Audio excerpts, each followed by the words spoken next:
68ஆம் சங்கீதம் 28ஆம் வசனத்தை வாசிப்போம். உன் தேவன் உனக்கு பலத்தை கட்டளையிட்டார்.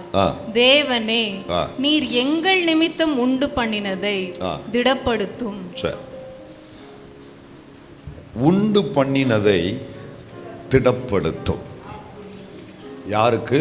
அவருடைய சுதந்திரத்துக்கு, அவருடைய ஜனங்களுக்கு. ஆண்டவர் எதை திடப்படுத்தும்படி இங்கே கேட்டுக்கொள்கிறாங்கன்னா, உண்டு பண்ணினது ஆல்ரெடி ஏற்கனவே இந்த ஜனத்துக்கு தேவை என்று கர்த்தர் முன்னறிந்து அவைகளை ஆண்டவர் முன்கூட்டியே உண்டு பண்ணி வைத்திருக்கிறார். அதாவது இன்றைக்குரிய என்னுடைய தேவை அல்ல. ஒவ்வொரு வசனத்தையும் நீங்கள் ரொம்ப கவனமாக நீங்கள் என்ன செய்யணும்னா பார்க்கணும். வழக்கம் போல் வாசிக்கிற பகுதி வேறு, தியானிக்கிற பகுதி என்பது வேறு. அப்போ இந்த பகுதியை நம்ம கொஞ்சம் வாசிக்கிற அனுபவமாக இல்லாமல் தியானிக்கிற அனுபவத்துக்குள்ளே போகும் பொழுது நம்ம கண் இன்னும் கொஞ்சம் அது விரிவடைய ஆரம்பிக்கும் வசனத்தின் மேலே. அப்போ இங்கே என்ன சொல்லப்பட்டிருக்குன்னா, அவருடைய சுதந்திரம். போன மாதம் வரைக்கும் ஆண்டவன் நம்மோடு பேசுனது இந்த பகுதியிலிருந்து தான். இளைத்து போன உமது சுதந்திரத்தை திடப்படுத்தினீர். இதைத்தான் ஆண்டவன் நம்மோடு பேசணும். அதில் இன்னும் நமக்கு சொல்ல வேண்டிய நாட்கள் முடிஞ்சு போச்சு.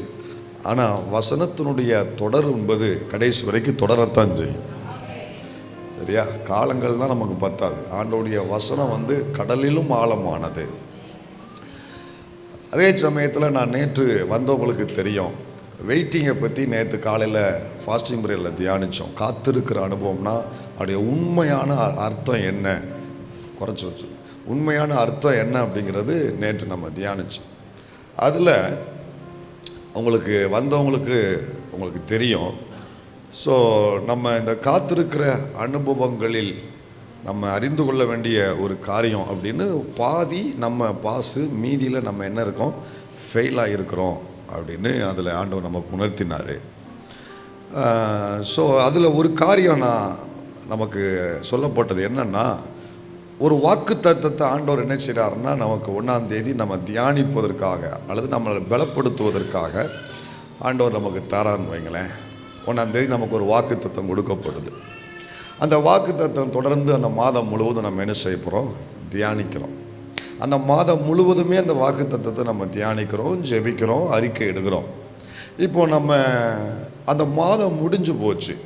30 நாள் அல்லது 31ஆம் தேதியோட அந்த மாதம் என்ன செய்யுது, முடிஞ்சு போச்சு.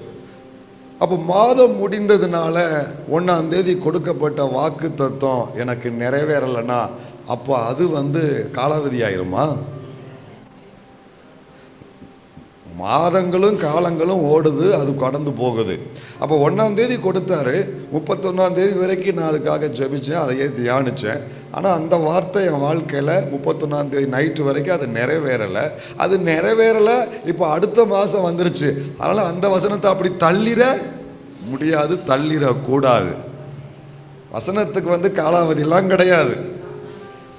சொல்லப்போனால் வானமும் பூமியும் வேணால் காலாவதி ஆகும், இந்த வார்த்தைக்கு காலாவதி என்று ஒன்று கிடையாது.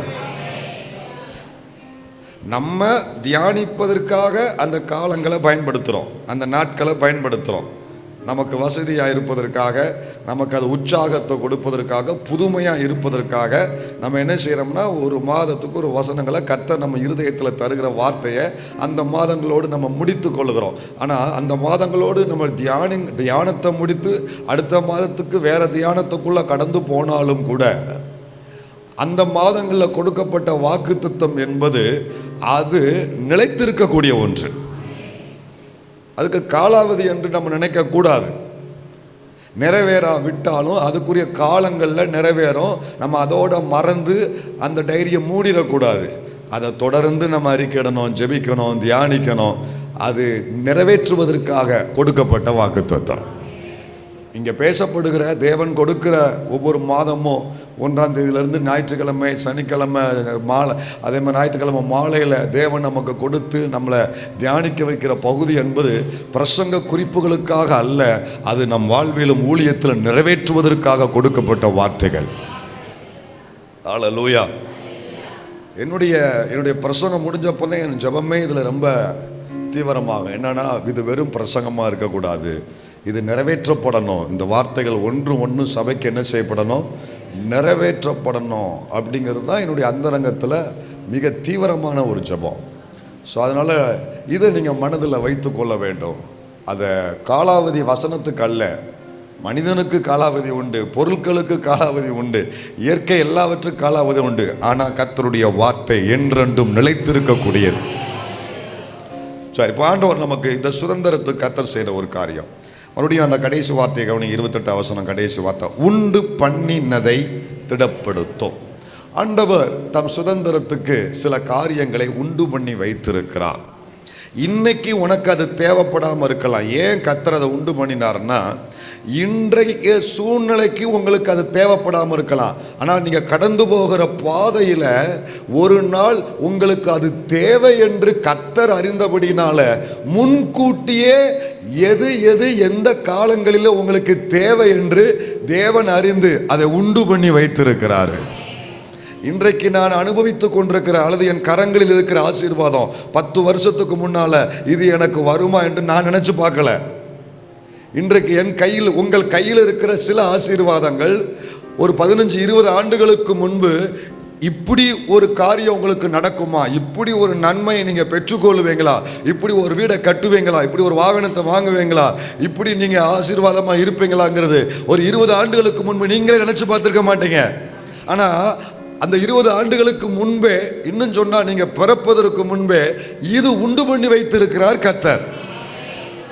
அதே மாதிரி இன்னும் எதிர்காலத்தில் நான் போகிற காலங்களில், நான் சந்திக்கிற நாட்களில் என் வாழ்க்கைக்கு அவசியமான தேவையான சில காரியங்களை இன்னைக்கு எனக்கு தெரியாது, ஆனால் கர்த்தர் அதை உண்டு பண்ணி வைத்திருக்கிறாரு.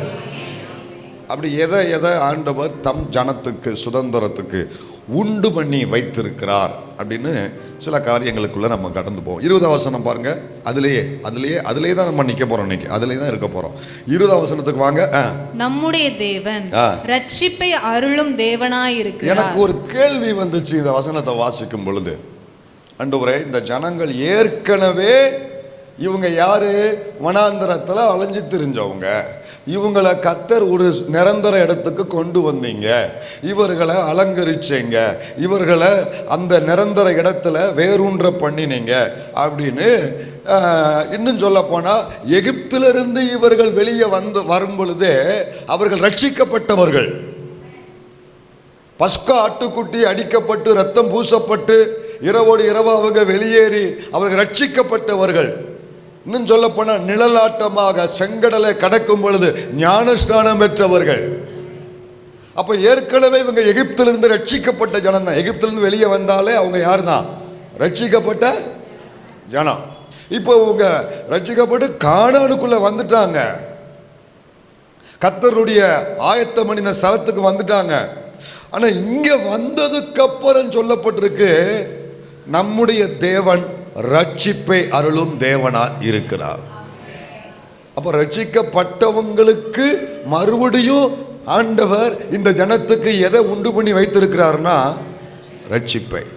அப்போ ஒரு கேள்வி, இவங்க தான் ரட்சிக்கப்பட்டாங்களே, இவங்க ரட்சிக்கப்பட்டவங்க தானே, மறுபடியும் இவர்களுக்கு ஒரு ரட்சிப்பு தேவைப்படுதா? மறுபடியும் இவர்களுக்கு ஒரு ரட்சிப்பு தேவைப்படுதானா? ஆண்டவர் என் கண்ணை திறந்தாரு, கொஞ்சம் அதே வசனங்களை முன்ன பின்ன வாசினாரு. ஏன் மறுபடியும் இவர்களுக்கு இங்கே ஆண்டவர் இது சொல்றாருன்னா, கவனிங்க, நீங்களும் நானும் ரட்சிக்கப்பட்டோம். பல ஆண்டுகளுக்கு முன்பு ஒரு குறிப்பிட்ட நாள் ரட்சிக்கப்பட்டோம். ஆனால் ஆண்டவர் இன்றைக்கும் நமக்கு உண்டு பண்ணி வைத்திருக்கிற ஒரு நன்மை என்னன்னா, ரட்சிப்பை கர்த்தர் நம்ம எல்லைக்குள்ள தேவன் நமக்காக உண்டு பண்ணி வைத்திருக்கிறாரு. உங்க எல்லையில நீங்க வாழ்ற இடங்கள அதை சுத்தி ஒரு ரட்சிப்பை தேவன் உண்டு பண்ணி வைத்திருக்கிறார். அது எதுக்குன்னா, கீழே வாசிங்க, அந்த வசனத்துக்கு கீழே வாசிங்க. மெய்யாகவே தேவன் தம்முடைய சத்துருக்களின் சிரசையும் தன் அக்கிரமங்களில் துணிந்து நடக்கிறவனுடைய ஆண்டவர் இவர்களை ஒரு குறிப்பிட்ட எல்லையில குடியேற்றினாரு. குடியேற்றி வச்சதுக்கு அப்புறம் அவங்க இருக்கிறவர்களெல்லாம் துரத்தி விட்டாரு. அங்க இருக்கிற பிரஜாதிகளை அஞ்ஞானிகளை கானானியர்களை துரத்தி விட்டு தான் இவர்கள் அங்கே குடியேற்றினாரு.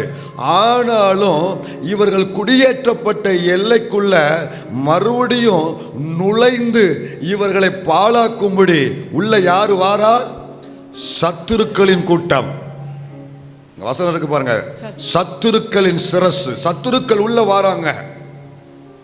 ரட்சிக்கப்பட்ட ஜனங்களை கர்த்தர் குடியேற்றின இடத்துல சத்துருக்கள், எதிரிகள், அசுத்த வல்லமைகள் இந்த ஜனத்தை மேற்கொள்ளும்படி, இவர்களை மறுபடியும் அடிமையாக்கும்படி, இவர்கள் காரியங்களை உரிந்து கொள்ளும்படி, இவர்களை மொட்டையாக்கும்படி, பாழாக்கும்படி இவர்களுக்கு விரோதமா உள்ள யாரு வாரா? சத்துருக்களின் கூட்டம் உள்ள வருது. அவன் எப்படி வாரானா கவனிங்க, தன் அக்கிரமங்களில் துணிந்து நடக்கிறவனுடைய, ரொம்ப துணிச்சலா வாரான். இந்த ஜனத்துக்கு விரோதமாக எதிரிகள், சத்துருக்கள் அவங்க எல்லைக்குள்ள எப்படி வாரா? துணிச்சலா வாரான். நம்மளை ஆண்டவர் ரட்சித்து ஒரு இடத்துல குடியேற்றின பிற்பாடும் கூட நம்மளை சுற்றி எதிரிகள் உண்டு என்பதை தேவன் அறிந்தபடியினால அவ்வப்போது சில அசுத்த வல்லமைகள், சில மனுஷிக வல்லமைகள், சில தேவையற்ற காரியங்கள், சத்துருக்கள் நம்மளை தோற்கடிக்கும்படி, நம்மளை அவமானப்படுத்தும்படி, நம்ம வாழ்க்கையை மொட்டையாக்கும்படி அவர்கள் உள்ளே வருவார்கள் என்பதை கர்த்தர் அறிந்தபடினால அந்த எல்லையில் தேவன் நமக்கு ஒரு ரட்சிப்பை உண்டு பண்ணி வைத்திருக்கிறாரு. ரட்சிப்பு என்னும் வளையத்தை நம்ம எல்லைக்குள்ள கர்த்தர் உண்டு பண்ணி வைத்திருக்கிறாரு. இப்ப புரியுதா இந்த ரட்சிப்பு ஏன்னு? அவ்வப்போது நமக்கு வருகிற பிரச்சனைகள், சத்துருக்களால் வருகிற பிரச்சனைகள், அவைகளிலிருந்து நம்மை காக்கும்படி கர்த்தர் தம் சுதந்திரத்திற்கு அவர்கள் வசிக்கிற இடத்துல உங்களுக்கு கர்த்தர் கொடுத்து நீங்க வாழ்ந்து கொண்டிருக்கிறீங்களே அந்த இடத்துல தேவன் ஒரு ரட்சிப்பை உண்டு பண்ணி வைத்திருக்கிறாரு. அதை தாண்டி, அந்த ரட்சிப்பின் வளையத்தை தாண்டி, அந்த காம்பவுண்ட் வாலை தாண்டி இந்த சத்துருக்கள் உள்ள வர முடியாது. வசனம் சொல்லுது, துணிஞ்சு அப்படி உள்ள வந்தானா நடக்கிறவனுடைய மயிருள்ள உச்சந்தலையையும் உடைப்பார். அப்பா ஐயா, என் ஆண்டவர் பெத்து போட்டு யாரும் வளர்க்கட்டும் விட்டு விடுகிற கர்த்தர் அல்ல. அவர் முதல்ல சத்துருவின் கையிலிருந்து ரட்சித்தது போலவே இறுதி வரை அவன் கையிலிருந்து என்னை விடுவிக்கும்படி எனக்கு அக்கறை கொண்ட தேவன். இறுதி வரை என் மேல் அக்கறை உள்ள தேவன். மரத்தை வச்சவன் தண்ணி ஊத்துவான்ட்டு போக மாட்டார் என் கர்த்தர். வச்சது அவர்தான், தண்ணி ஊற்றுவது அவர்தான், பாதுகாப்பது அவர்தான். தன் சுதந்திரத்துக்கு அப்பப்ப பிரச்சனை வருங்கிறத கர்த்தர் அறிந்தபடினால உங்க கண் காணாத ஒரு ரட்சிப்பின் வளையம் உங்க எல்லையை சுற்றிலும் கர்த்தர் உண்டு பண்ணி வைத்திருக்கிறாரு. நீங்கள் பயந்து கொண்டிருக்கிற அந்த தீமைகள் உங்க எல்லைக்குள் வராதபடிக்கு தெய்வம் உங்க எல்லையை சுற்றிலும் ஒரு ரட்சிப்பின் வேலையை ஆண்டவர் போட்டிருக்கிறாரு. நான் இதை விசுவாசிக்கிறேன். அல்லேலூயா. நீங்க நினைக்கிறீங்க 650 ரூபா கொடுத்து வாங்கின பூட்டு உங்க வீட்டை பாதுகாக்குதுன்னு சொல்லி. நீங்க நினைக்கிறீங்க பிஸ்கட்டையும் பழைய கஞ்சியும் ஊத்தி வளர்க்கிற நாய் உங்களை பாதுகாக்குதுன்னு சொல்லி. இதெல்லாம் உங்க பொழுதுபோக்குக்கு. ஆனா உண்மையிலே இந்த சுதந்திரத்தை பாதுகாப்பது என்ன தெரியுமா? கர்த்தர் உண்டு பண்ணின அவருடைய ரட்சிப்பு.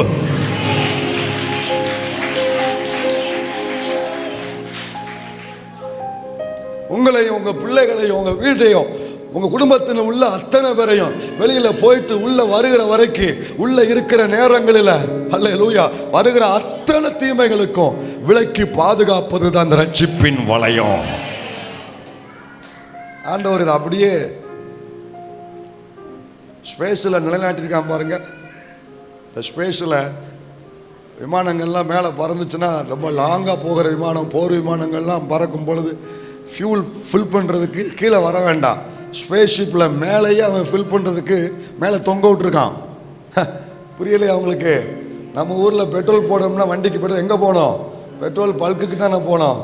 ஆனால் இவன் என்ன பண்ணியிருக்கான், அந்த ரங்கத்தில் புரிகிற மாதிரி சொல்கிறான். ஃபியூல் ஸ்டேஷன், பெட்ரோல் பங்கை அந்த ரங்கத்தில் வச்சுருக்கான். ஸ்பேஸ்ஷிப் இங்கேருந்து 200 மைல் தூரத்தில், பூமியிலேருந்து 200 to 250 மைல் தூரத்தில் அந்த ரங்கத்தில் என்ன பண்ணியிருக்கிறான், ஃபியூல் ஸ்டேஷனை வச்சுருக்கிறான். அங்கங்கே ரேடாரை வச்சுருக்கிறான். உள்ளே யார் வாராங்களா வரலையான்னு சொல்லி அங்கங்கே ரேடார். இன்னும் சொல்ல போனால் எதிரியின் ஆயுதம் வந்தால் தாக்கக்கூடிய, அதாவது தானியங்கி ஆயுதங்களை வச்சிருக்கிறான். உள்ள ஏதாவது ஆயுதம் வருது, ஏதாவது குண்டு வீசுறானா சென்சாரில் கண்டுபிடிச்சு ஆட்டோமேட்டிக்காகவே மிஷின் என்ன செய்யும்னா லோட் பண்ணியிருக்கோம், உடனே அதை அனுப்பிவிடும். எதிர் ஏவுகணைய, எதிராக வருகிற தன் நாட்டுக்குள் வருகிற ஏவுகணைய இது எதிரிட்டு போய் வானிலையே அதை தாக்கி அதை அழிச்சிடும். அப்படிப்பட்ட சிஸ்டம்லாம் இவன் உண்டு பண்ணியிருக்கான். நான் யோசித்து பார்த்தேன், டே உனக்கு இருக்கிறது 1 கிலோ 250 கிராம் மூளை, இந்த மூளையை வச்சு இவ்வளவு செய்வேனா? உன்னை உண்டு பண்ணினவ, இந்த சர்வத்தை உண்டு பண்ணின தேவன் எத்தனை மகிமையான பாதுகாப்பு வளையத்தை, ரட்சிப்பின் வளையத்தை தம் ஜனத்துக்கு உண்டு பண்ணி வைத்திருப்பார். ஹல்லேலூயா. உங்கள் மேலே ஒரு ஒரு ஒரு ஆண்டவர் என்ன செஞ்சுருக்காரு, ஸ்பேஸில் உங்கள் தலை மேலே, உங்கள் வீட்டு மேலே, உங்கள் கூடாரத்து மேலே, நீங்கள் வாழ்கிற இடத்து மேலே ஒரு வளையம் மேலே இருக்கு. எவன் கண்ணுக்கும் தெரியாது. யாருக்கு தெரியும் தெரியுமா? உங்கள் கண்ணு கூட தெரியாது, உங்கள் எதிராளி கண்ணுக்கு தெரியும். கர்த்தர் அவர்களுக்கு துணை நிற்கிறாரு. அவனுக்கு தெரியல, அவர்களுக்கு தெரிஞ்சிச்சு. உங்களுக்கு தெரியாது, உங்களுக்கு கர்த்தர் போட்ட பாதுகாப்பின் வளையம், ஆனால் அவனுக்கு தெரியும். இதுதான் தேவன் உண்டு பண்ணின ரட்சிப்பு. ரட்சிப்பு கவனிங்க. இதுக்குத்தான் ஆண்டவர் என்ன பண்ணியிருக்கிறாருன்னா, இந்த ஜனங்கள் குடியேறும் பொழுதே ஒவ்வொரு வார்த்தையும் முக்கியம், வசனங்கள் முக்கியம். இந்த ஜனங்களை அந்த தேசத்தில் குடியேற்றும் பொழுதே ஆண்டவர் அந்த தேசத்தை சுற்றிலும் என்ன வச்சிருக்கிறாருன்னா, கவனிங்க, நல்லா கவனிங்க. 17 வாசிங்க. அதே 68ஆம் சங்கீதம் 17 வாசிங்க. 16 வாங்க, 16 வாங்க. உயர்ந்த சிகரமுள்ள பர்வதங்களே, இப்போ 10க்கு வாங்க. உம்முடைய மந்தை அதிலே தங்கி இருந்தது. இப்போ இவங்களை கொண்டு போய் இடத்துல ஸ்டே பண்ண வைக்கிறாரு, குடியேற்றாரு. அவர்களை குடியேற்றிட்டு 16ஆம் வசனத்துல கடைசி பகுதியை பாருங்க. 16ஆம் வசனம் கடைசி பகுதி. இந்த பர்வதத்தில் வாசமா இருக்க தேவன் சித்தமானார். அதாவது எங்க இவர்களை குடியேற்றினாரோ அந்த இடத்துல கர்த்தரும் அவர்களோடு கூட வாசமா இருக்கும்படி விரும்புறாரு. வாசமா இருக்கும்படி விரும்புறாரு. எவ்வளோ அற்புதமான அனுபவம். என் வீட்டில் வாசமா இருக்க அவர் விரும்புறாரு. பெரிய அளவிலான வீடோ சிறிய அளவிலான வீடோ, 1 ரூம்போ 2 ரூம்போ, ரூம்பே இல்லாமல் மொத்தமே 1 ரூம்பு தான் இருக்கும் சில வீடுகளில். அதில் தான் கிச்சன் இருக்கும், அதில் தான் பாத்திரம் கழுவணும் ஒரு ஓரத்தில், அதில் தான் படுத்து எழும்பணும், தூங்கி எழும்பணும். எப்படி இருந்தாலும் பரவாயில்ல, அதில் கர்த்தர் வாசம் பண்ண விரும்புகிறாரு சொல்லிட்டு அந்த வசனத்தை தொடர்ந்து இருக்குது. ஆம், கர்த்தர் இதிலே என்றென்றைக்கும் வாசமாயிருப்பார். உங்க எல்லையில் தெய்வம் என்றென்றைக்கு வாசமா இருக்கிறார். இந்த வசனங்கள்லாம் வச்சு நீங்க ஜெபம் பண்ணணும்னே, ஜெபம் பண்ணணும். சரி, அவங்கள குடியேற்றிட்டு இவரும் போய் குடியேற்றிட்டு இன்னும் ஒரு காரியத்தை செய்கிறாரு. இந்த ரட்சிப்புக்காக என்ன பண்றாருன்னா, அந்த ரட்சிப்பை எப்படி உண்டு பண்றாருன்னா, அடுத்து தொடர்ந்து வாசிங்க 17வது வசனத்தை. தேவனுடைய ரதங்கள் 10,000ங்களும் 1000,000ங்களுமாய் இருக்கிறது. ஆண்டவருடைய ரதம் வந்து இறங்குது. கர்த்தர் அவங்களை குடியேற்றுறாரு, அவரும் வந்து அங்கே அவர்களோடு வாசமா இருக்கிறாரு. இப்போ அந்த எல்லையை சுற்றிலும் எது வருது?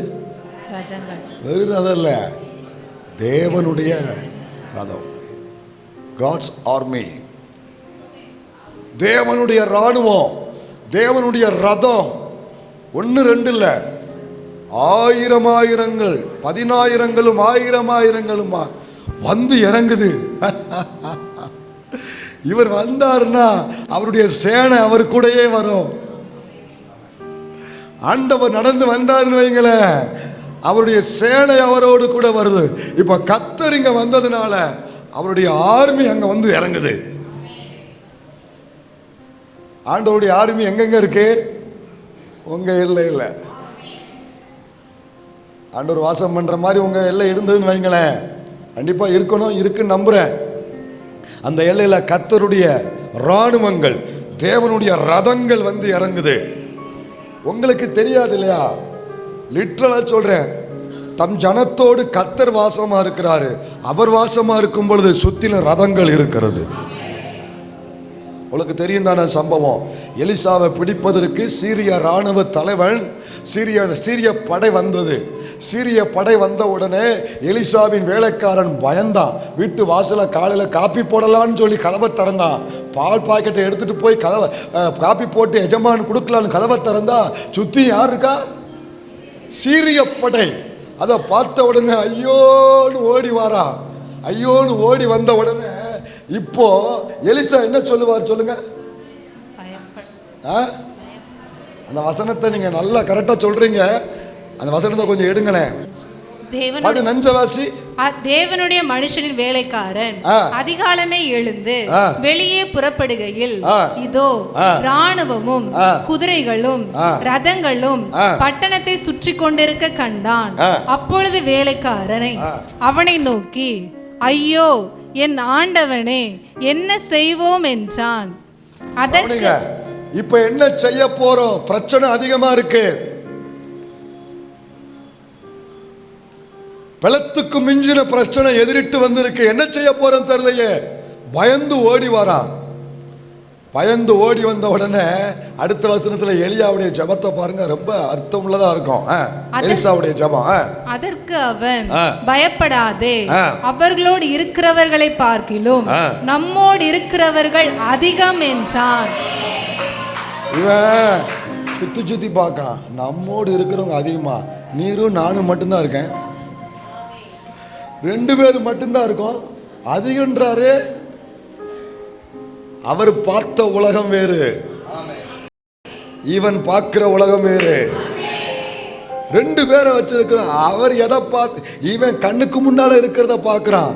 அவர் எதை பார்த்தாருன்னா, நான் இருக்கிற இடத்துல என் தேவன் வாசமா இருக்கிறாரு. என் தேவன் வாசமா இருக்கிற இடத்துல அவருடைய ரதம் சுத்தி இருக்கு. இப்ப அவர் ஜெபத்தை பாருங்களேன், அவர் ஜெபத்தை பாருங்க. அப்பொழுது எலிசா விண்ணப்பம் பண்ணி, கர்த்தாவே, இவன் பார்க்கும்படி இவன் கண்களை திறந்தருளும் என்றான். இவன் கண்களை திறந்தருளும் என்றான். உடனே கர்த்தர் அந்த வேலைக்காரன் கண்களை திறந்தார். இதோ எலிசாவை சுற்றிலும் அக்கினிமயமான குதிரைகளாலும் ரதங்களாலும் அந்த மலை நிறைந்திருக்கிறதை அவன் கண்டான். இருங்க இருங்க இருங்க இருங்க இருங்க நான் முடிச்சுக்கிறேன். இப்போ எலிசா ஜெபத்தின் வார்த்தை வசனம் இருக்கட்டும். அவன் என்ன சொல்றான் மட்டும் பாருங்களேன். என்ன சொல்றா?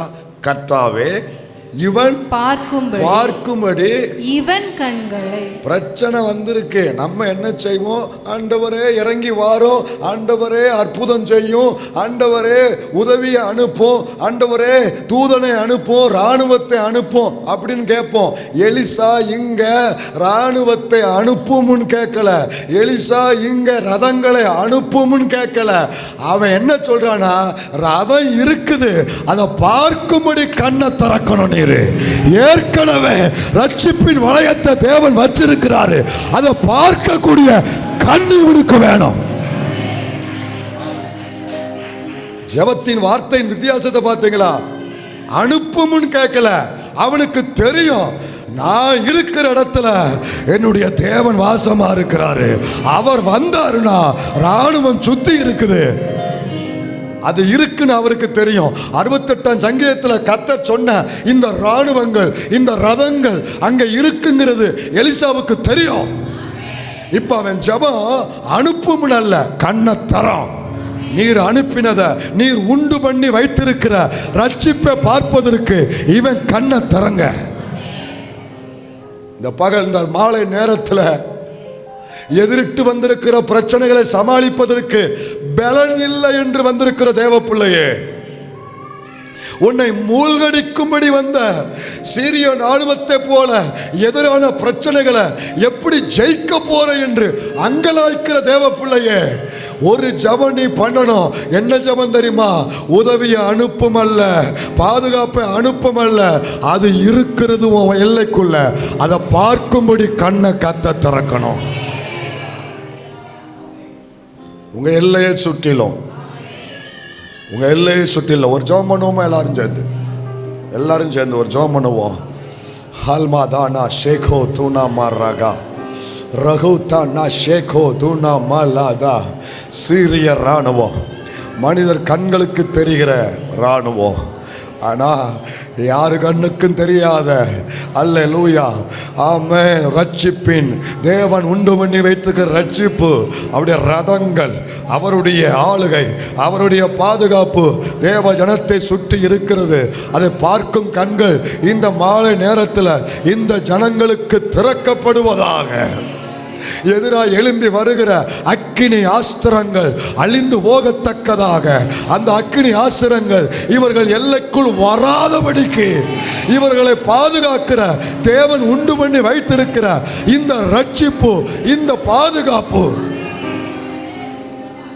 இந்த ஜனத்தை மூடுவதாக.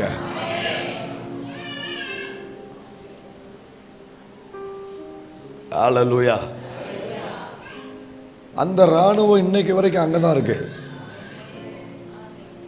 எழுத்தின்படி அவங்க எல்லையில் இருக்கு, விசுவாசத்தின்படி ஆவியின் உலகத்தில் ஏன் எல்லைக்குள்ளே இருக்கு. அல்லேலூயா. அதனால தான் இந்த இன்னும் இந்த சின்ன மிளகு தண்டி இருக்கிற இந்த சின்ன நாடை எத்தனை நாடு ஒன்று சேர்ந்து என்ன செய்ய முடியல, அழிக்க முடியல. இந்த மாதிரி அழித்து விடுவோம்னு ஓப்பனாகவே சொல்கிறாங்க.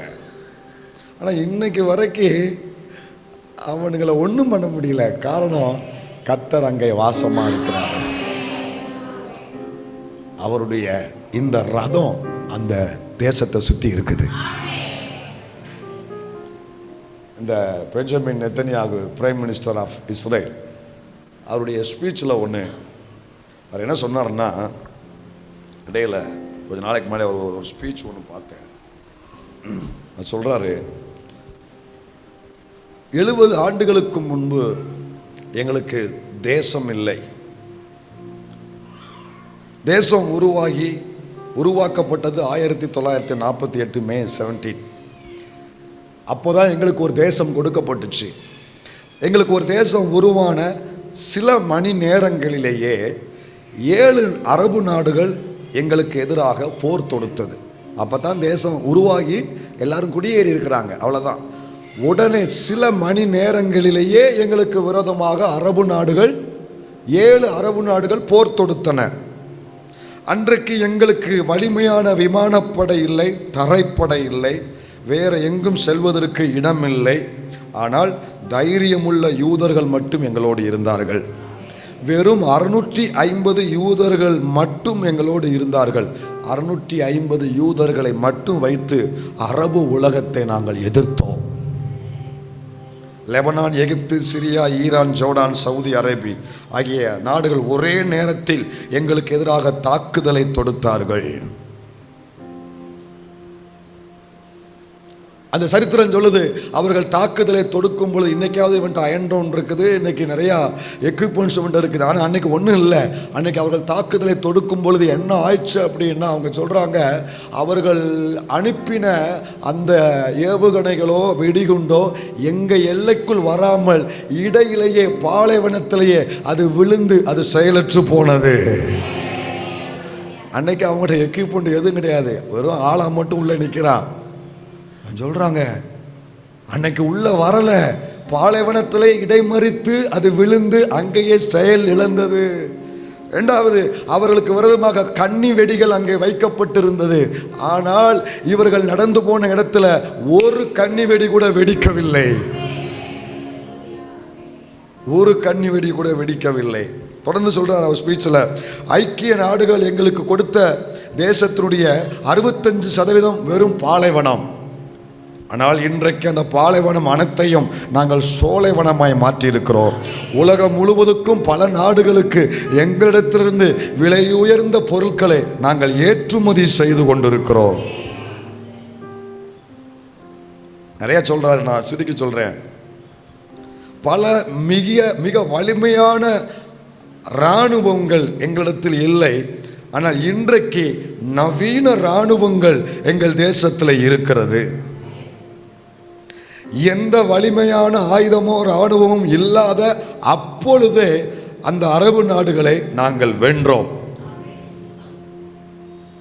இன்று வலிமையான இராணுவம் இருக்கிறது, இராணுவ படை இருக்கிறது, உலக தரம் வாய்ந்த பொருளாதாரம் எங்களிடத்தில் இருக்கிறது. அது சொல்லிட்டு சொல்றாரு, மற்ற நாடுகளுக்கு இணையாக யுஎஸ்ஏ, ரஷ்யா, யூரோப் கண்ட்ரிகளுக்கு இணையாக நாங்களும் இன்றைக்கு இருக்கிறோம். இஸ்ரவேல் தனது செல்வாக்கை அனைத்து துறைகளிலும் காண்பித்திருக்கிறது. குறிப்பாக எங்களுக்கு சொந்தமாக 3 விண்கலத்தை ஒரே நேரத்தில் அனுப்பினோம். நிறைய பட்டியலிடுறாரு. நான் சுருக்கி கடைசியா அவருடைய இதை மட்டும் சொல்றேன். ஒரு உண்மையை நாங்கள் மறந்து விடவில்லை அப்படி சொல்லிட்டு பைபிள் கிறிஸ்டியை உள்ள கொண்டு வரார். என்ன உண்மைன்னா,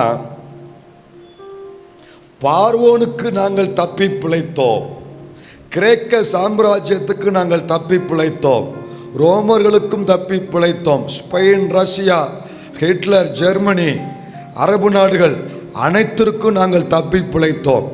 இன்று எங்களை அழிக்க நினைக்கிற அனைத்து தேசங்களுக்கும் நாங்கள் தப்பி பிழைப்போம்.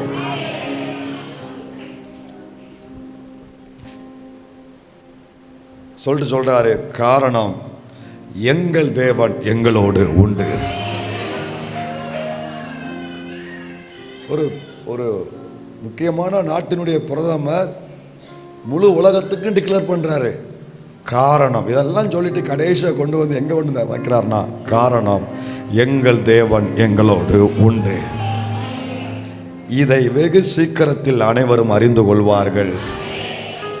எங்களுக்கு ஒரு தேவன் உண்டு, நாங்கள் அவருடைய ஜனங்கள். சொல்றாரு, மன்னிக்கவும். எல்லார்ட்டையும் சொல்ற, மன்னிக்கவும்.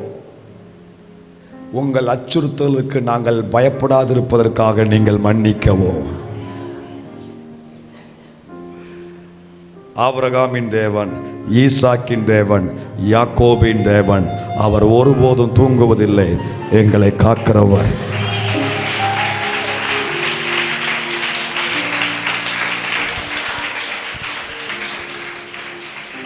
நான் எங்கேயோ வாசிட்டு வந்து எங்கேயோ எடுத்து எழுதலை, பிரைம் மினிஸ்டர் ஸ்பீச்சில் உள்ளது. பெஞ்சமின் நெத்தன்யாகு ஓப்பனா நியூஸில் அவர் கொடுத்த ஸ்பீச்சில் உள்ளது. சொல்றாரு, இவ்வளவு போராட்டங்கள் மத்தியில் நாங்கள் இருப்பதற்கு ஒரே காரணம் எங்கள் தேவன் எங்களோடு இருக்கிறார். ஆண்டவர் எனக்கு நினைப்பூட்டினாரு. ஆபிரகாம் கொடுத்த வாக்கு, இஸ்ரவேலுக்கு கொடுத்த வாக்கு, ஆபிரகாம் நிமித்தம், தாவீது நிமித்தம் இந்த சந்ததிக்கு தயை செய்வேன் கர்த்தர் கொடுத்த வாக்கு. அந்த தேசத்தை சுற்றிலும் கர்த்தர் வச்சிருக்கிறதான ரட்சிப்பின் வளையம், உண்டு பண்ணின ரட்சிப்பு, அந்த ரதங்கள் அந்த தேசத்தை சுற்றி இருப்பதனால இன்றைக்கு அது பாதுகாக்கப்படுகிறது. நான் சொல்கிறேன், ஒரு எழுத்தின்படி ஒரு யூதனுக்கே ஆண்டவர் இவ்வளவு செய்வார்னா, உள்ளத்தில் யூதனாய் இருக்கிற நமக்கு, அவர் இரத்தத்தினாலே மீட்கப்பட்ட அல்லது யூதனாய் இருக்கிற நமக்கு, ஆவிக்குரிய இஸ்ரவேலராய் இருக்கிற நமக்கு, எத்தனை அதிகமாய் நம் எல்லைக்குள்ள தேவனுடைய பாதுகாப்பின் வளையம் இருக்கு தெரியுமா? ரட்சிப்பின் வளையம் இருக்கு தெரியுமா? அவருடைய அக்கினி ரதமான ரதங்கள் நம்ம சுத்தி இருக்கு தெரியுமா? தேவன் உண்டு பண்ணின ரட்சிப்பு உங்க எல்லையில இருக்கு. அதை நீங்க ஒருபோதும் மறக்காதீங்க. இந்த ரட்சிப்பு எப்படிப்பட்டது? கொஞ்சம் யோனத்தான் கொஞ்சம் உள்ளே இன்னும் சில பகுதியை பார்ப்போம். யோனத்தான் இந்த ரட்சிப்பை குறித்து விளக்குறார். யோனத்தான் தாவீதை குறித்து தேவன் கொடுக்கிற இந்த ரட்சிப்பு எப்படி இருக்கும்னா, 1 சாமுவேல் 19வது அதிகாரம் 5வது வசனத்தை வாசிங்க. 1 சாமுவேல் 19:5. அவன் தன் பிராணனை தன் கையிலே வைத்துக்கொண்டு அந்த பெலிஸ்தனை கொன்றதினாலே கர்த்தர் இஸ்ரவேலுக்கெல்லாம் பெரிய ரட்சிப்பை கட்டளையிட்டதை. என்ன ரட்சிப்பு? தேவன் உண்டு பண்ணின ரட்சிப்பு என்ன ரட்சிப்புங்க? பெரிய ரட்சிப்பு. இது யோனத்தான் சவுல்ட்ட சொல்றாரு. யாரை குறித்து சொல்றாரு? யாரை குறித்து சொல்றாரு? தாவீதை குறித்து. அதாவது 17ல ஒரு யுத்தம் நடந்துச்சுல. என்ன யுத்தம் சொல்லுங்க? கோலியாத்துக்கும் தாவீதுக்கும் ஒரு அங்க யுத்தம் நடக்கல. கோலியாத்துக்கு இஸ்ரவேலுக்கு யுத்தம் நடக்கு. அதுல தாவீது மூலம் கர்த்தர் அங்க ஒரு ரட்சிப்பை கொடுக்கிறாரு. அதைத்தான் இங்க யோனத்தான் எக்ஸ்பிளைன் பண்றாரு அப்பாட்ட. அவங்க அப்பனுக்கு எவ்வளவு சொன்னாலும் மண்டல ஏறாது. அதனால விளக்கமா பேசுறாரு யோனத்தான். இங்க பாரு, தாவீதை சாதாரணமா இட போடாதரும். அவன் தன் பிராணனை கூட அவன் பொருட்டாக எண்ணாமல் அதை கையில பிடிச்சுக்கிட்டு அந்த பெலிஸ்தியன் மறைமுகமா இன்னொன்னு சொல்றாரு. நீருவும் ராணுவமும் தொடர்நடுங்கி கூடாரத்தில் பயந்து ஒளிஞ்சிடல. அந்த நேரத்தில் அவன் பயந்து ஒளியல. அவன் அந்த பெலிஸ்தியனை கொன்றதினால் கர்த்தர் இஸ்ரவேலருக்கெல்லாம் என்ன ரட்சிப்பு? அப்ப தேவன் தம் ஜனத்துக்கு சுதந்திரத்துக்கு உண்டு பண்ணி வைத்திருக்கிற அந்த ரட்சிப்பு என்ன ரட்சிப்பு? பெரிய ரட்சிப்பு. உன் பிரச்சனை எவ்வளவு பெருசா இருந்தாலும் பரவாயில்ல, கர்த்தர் உண்டு பண்ண ரட்சிப்பு அதை விட பெருசு. ஹல்லேலூயா. எவ்வளவு பெரிய பிரச்சனைகளோடு நீங்க போராடி கொண்டிருந்தாலும் பரவாயில்ல தேவ பிள்ளையே, உங்க பலத்துக்கு தக்கபடி பிரச்சனைகள் நீங்க சந்திச்சுக்கிட்டு இருக்கிறீங்க. ஒவ்வொரு வாரம் ஏதோ ஒரு விதத்துல 6 நாளும் போராடிக்கிட்டு இருக்கிறீங்க. இந்த ஒரு நாள் மட்டும் மறுபடியும் ஆயுதத்தை செதுக்குவதற்காக உள்ள வந்திருக்கீங்க. உங்க ஆத்துமாவை, உங்க ஆவிய, உங்க மனதை நல்லா ஷார்ப் ஏத்தும்படி உள்ள வந்திருக்கிறீங்க. 6 நாளும் போராட்டம் தான் வாழ்க்கையில. என்ன செய்ய ஏது செய்ய தயங்குறீங்க? ஒன்ன மறந்துடாதீங்க, அது எவ்வளவு பெரிய ரூபம் எடுத்து வந்தாலும் பரவாயில்ல. நேற்று ஒரு ரூபம், இன்னைக்கு ஒரு ரூபம், நாளைக்கு வேற ஒரு ரூபம் எடுத்து வந்தாலும் பரவாயில்ல. என் கர்த்தர் உண்டு பண்ணி இருக்கிறது அது பெரிய ரட்சிப்பு. பெரிய ரட்சிப்பு. ஏன் இதை பெரிய ரட்சிப்புங்கிறாங்கன்னா, அப்படி அர்த்தம் என்னன்னா, கவனிங்க, ஒரு யுத்தத்தில் பெரியவன் சின்னவனை ஜெயிக்கணும். வழக்கம் தான். பெரியவனும் சின்னவனும் யுத்தம் பண்றாங்கன்னா உலக வழக்கத்தின்படி சின்னவன் தோற்பான், பெரியவன் ஜெயிப்பான். வலிமையானவன் ஜெயிப்பான், எளிமையானவன் தோற்பான். இப்ப எல்லா யுத்தத்திலையும் பெரியவன் சின்னவனை தோற்கடிப்பான். அப்படியானால் அதுக்கு பேர் என்ன தெரியுமா? ஜஸ்ட் ரட்சிப்பு, அவ்வளவுதான். ஆனா இங்க பெரிய ரட்சிப்புங்கிற வார்த்தை பயன்படுத்தப்பட்ட நோக்கம் என்னன்னா, இந்த யுத்தத்துல, இந்த 7 பள்ளத்தாக்குல பெரியவன் சின்னவனை தோற்கடிக்கவில்லை, சின்னவன் பெரியவனை தோற்கடித்தான். கர்த்தர் சின்னவனை கொண்டு போய் பெரியவனை தோற்கடித்தான். பலவீனமானவர்களை பயன்படுத்தி வலிமையானவர்களை கர்த்தர் தோற்கடித்தார். எனவே இது ரட்சிப்பு இல்ல, இது பெரிய ரட்சிப்பு. உங்களோடு போட்டி போடும்படி எவ்வளவு வலிமையானவர்கள் எழும்பி வந்தாலும், நீங்க எளிமையானவர்களாக பலனற்றவர்களாக இருந்தாலும் ஒன்றை புரிந்து கொள்ளுங்கள், எப்பொழுதுமே தேவனுடைய சரித்திரத்தில் நடந்த சம்பவம் என்னவென்றால், பெரியவன் சின்னவனை ஜெயித்தது அல்ல, சின்னவன் தான் பெரியவனை ஜெயித்திருக்கிறான், எளியவன் தான் வலியவனை ஜெயித்திருக்கிறான். இதே சரித்திரம் தான் உங்க காரியத்திலும் தொடரப்போகுது. அதாவது எளியவர்களாகிய நீங்கள் வலியவர்களை ஜெயிப்பீங்க. இதுதான் பெரிய ரட்சிப்பு. ஹல்லேலூயா. ஒரு சமயம் தாவீது ராஜாவாக்கப்பட்டு கொஞ்சம் வயசாயிடுச்சு.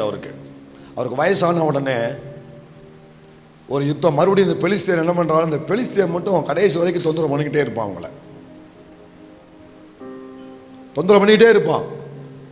இந்த தாவீதுக்கு ஏஜ் ஆயிடுச்சு, கொஞ்சம் வயசாயிடுச்சு, கை காலம் தளர்ந்துட்டு கொஞ்சம் இளைத்து போனாரு.